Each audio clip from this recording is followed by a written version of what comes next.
Hello students, आज का topic है basics of nutritions, macronutrients and micronutrients. एक बच्चे ने रिक्वेस्ट करी थी कि इसमें वीडियो बना देना, तो मैं इसलिए इसे बना रही हूँ। रिक्वेस्टेड वीडियो है ये, है ना।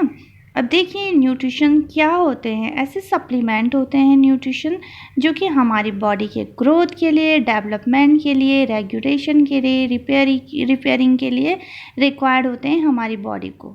ठीक है, ये हमें इनटेक करने होते हैं, जैसे फूड सप्लीमेंट से या फिर प्लांट से, एनिमल से, है ना। ये हमें इनटेक करने होते हैं एक्सटर्नली सोर्सेज से।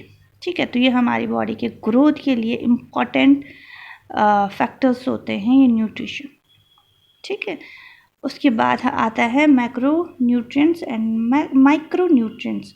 मैक्रो का मतलब मैं बता देती हूँ, लार्ज, है ना, जिनकी रिक्वायरमेंट बॉडी को लार्ज अमाउंट में या क्वांटिटी में होती है। माइक्रो न्यूट्रिएंट्स जिनकी रिक्वायरमेंट बॉडी को स्मॉल अमाउंट में होती है। Macro nutrients, these nutrients provide calories और energy to the body and are needed in large quantity for maintaining its functions and carrying out the daily life activity। ये macronutrients mainly किस use आते हैं? Energy provide करने के और calories provide करते हैं। ठीक है, जैसे कि इसके एग्जांपल्स क्या हो गए? कार्बोहाइड्रेट हो गए, फैट हो गए, फाइबर्स, प्रोटीन, वाटर, है ना। तो ये इसके एग्जांपल्स हो गए। ये मैक्रो न्यूट्रिएंट्स के अंदर आते हैं, ये carbohydrate, fat, fibre, protein and water. Micro nutrients वो न्यूट्रिएंट्स होते हैं जो कि बॉडी को स्मॉल क्वांटिटी में या स्मॉल अमाउंट में रिक्वायर्ड होते हैं, है ना। जैसे विटामिन और मिनरल्स हो गए। लेकिन अगर ये स्मॉल अमाउंट भी बॉडी को ना मिले, है ना, बहुत कम अमाउंट में रिक्वायर्ड होते हैं, लेकिन ये स्मॉल अमाउंट भी बॉडी या फिर डाइट में नहीं मिले, बॉडी में इनटेक नहीं कर पा रही है, तो उस वजह से क्या हो जाते हैं? डिजीज कॉज हो जाती है बॉडी में। नेक्स्ट है 3 major functions of nutrients. Function, first function हो गया provide energy, carbohydrate, protein and lipid. Next है promote growth and development, protein, lipid, vitamin, mineral and water. Regulate body function, protein, lipid, vitamin, mineral and water. Next है carbohydrate. अब हमें पता है carbohydrate एक important source है energy का। ठीक है, ये प्राइमरी सोर्स जिसको कह सकते हैं हम, वो है एनर्जी का। इसी से हमें एनर्जी मिलती है बॉडी को। ठीक है, तो देखिए carbohydrate are the rich source of energy and containing on hydrogen and oxygen. ये कंटेन करता है कार्बन, हाइड्रोजन एंड ऑक्सीजन को। They at large amount of calories. The calorie are required and individual depend on the age, sex, size, health and intensity of physical exercise और activity. Carbohydrate are divided into, है ना। तो ये carbohydrate की requirement अलग अलग person को, है ना, अलग अलग होती है। एज के हिसाब से, सेक्स के हिसाब से, साइज के हिसाब से, हेल्थ के हिसाब से, फिजिकल एक्सरसाइज के अकॉर्डिंग ये सारे पैरामीटर्स काउंट करते हैं। ठीक है, उसके बाद आता है स्टार्च। स्टार्च, ये जो कार्बोहाइड्रेट आर डिवाइडेड इनटू, इसमें एक स्टार्च आ गया। Food like bread, potato, rice, cereals contain starch. These food provide energy and do not have a high content of calories, provide that extra fat or sugar are not added. Adding butter to baked potato. जो starch होता है ना, तो क्या होता है? Foods like bread, जैसे potato, rice, serial contain, ये क्या करता है? स्टार्च को कंटेन करता है। These food provide energy, ये क्या करता है? एनर्जी को प्रोवाइड करता है ना। तो ये कार्बोहाइड्रेट का टाइप है। अब उसके बाद आता है शुगर। शुगर भी एक टाइप है कार्बोहाइड्रेट का। Sugar is not essential part of diet as it only provide calorie. जो शुगर होता है वो एसेंशियल पार्ट नहीं होता है डाइट का, ये सिर्फ कैलोरीज प्रोवाइड करता है। ठीक है, ये लेकिन इसमें कोई न्यूट्रिएंट्स नहीं होते हैं। Sugar in excess amount can lead to decay and weight gain. जब हम शुगर की एक्सेस अमाउंट हम ले लेते हैं, इनटेक कर लेते हैं, तो ये क्या कॉज, इसका ये किसको कॉज करता है? टूथ डिके और वेट गेन को। अब नेक्स्ट मैक्रोन्यूट्रिएंट्स के अंदर आता है proteins. Proteins are required for body growth, repair and healing. अब देखिए, हमको पता ही है कि प्रोटीन किस लिए यूज़ होता है, जो मसल्स होती हैं उसकी रिपेयरिंग के लिए, बॉडी ग्रोथ के लिए, हीलिंग के लिए, उसके अलावा इम्यूनिटी सिस्टम के लिए भी इम्पॉर्टेंट रोल प्ले करता है, क्योंकि एंटीबॉडीज़ जो होते हैं वो क्या होते हैं? प्रोटीन्स का एक टाइप होता है, ठीक है। Around 20 different protein contain carbon, hydrogen, oxygen, nitrogen and sometimes sulphur.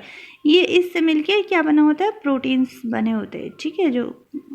और जो अमाइनो एसिड्स होते हैं, अमाइनो एसिड क्या होते हैं? इसकी बिल्डिंग ब्लॉकर्स होते हैं प्रोटीन के, ठीक है। तो nuts, pulses, beans and lentils are the rich source of protein. Protein molecule are made of amino acid. A healthy diet should contain 9 essential amino acid in sufficient amount, ठीक है। जो healthy diet होता है उसमें 3 essential amino acid होनी चाहिए। कौन कौन से हो? देखिए, हिस्टिडीन हो गया, आइसोल्यूशिन हो गया, ल्यूशिन हो गया, लाइसिन हो गया, मिथियोनिन हो गया, फिनाइलोलैनिन हो गया, ट्रियोनिन हो गया, ट्रेप्टोफैन हो गया, वैलिन हो गया, ठीक है। तो ये 9 टाइप के अमाइनो एसिड इंपॉर्टेंट होते हैं हेल्दी डाइट के लिए। नेक्स्ट आता है फैट्स। फैट्स आपको पता ही है कि फैट्स क्या करता है? ये भी एनर्जी प्रोवाइड करता है। उसके अलावा जो फैट सॉल्युबल विटामिन्स होते हैं उनके लिए भी इम्पॉर्टेंट रोल प्ले करता है, ठीक है। They insulate the body against cold. ये क्या करता है? बॉडी को कोल्ड के अगेंस्ट प्रिवेंट करता है। Essential fatty acid are required to the human health. Human body can synthesize fat from carbohydrate, but the 3 essential fatty acid, linoleic acid,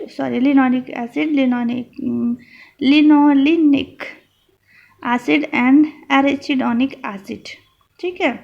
ये क्या होते हैं? वैसे तो सिंथेसाइज कर लेता है बॉडी, लेकिन ये 3 जो एसेंशियल फैटी एसिड हो गया, linoleic acid, linolenic acid and arachidonic, ये एसिड हो गए, ये 3 क्या होते हैं? ये सिंथेसाइज नहीं हो पाते हैं बॉडी में।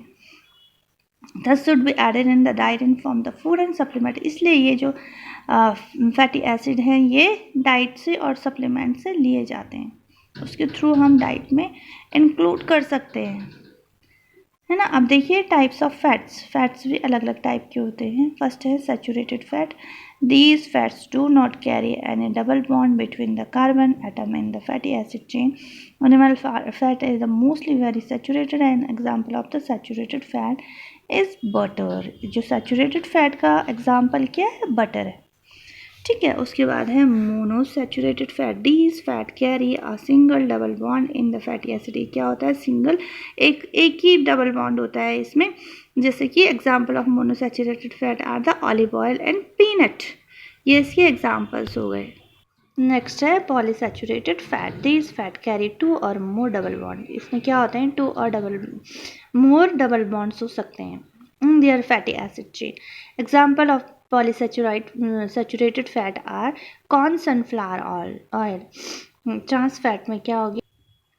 These fats have been partially hydrogenated to produce fewer double bonds, and of these which convert them from cis and trans configuration. Example of trans fat are meat and dairy product. Next है omega 3 fat. These fat carry only 1 double bond and 3 carbon atom from the end of fatty acid molecules, ठीक है। तो ये हमने lipids के बारे में पढ़ लिया है। इसके बाद माइक्रोन्यूट्रिएंट्स को डिस्कस करेंगे। इसके लिए मैं नेक्स्ट वीडियो बनाऊंगी जिसमें कि विटामिन और मिनरल्स को मैं इंक्लूड करूंगी, ठीक है। आई होप कि ये वीडियो आपके लिए हेल्पफुल होगी।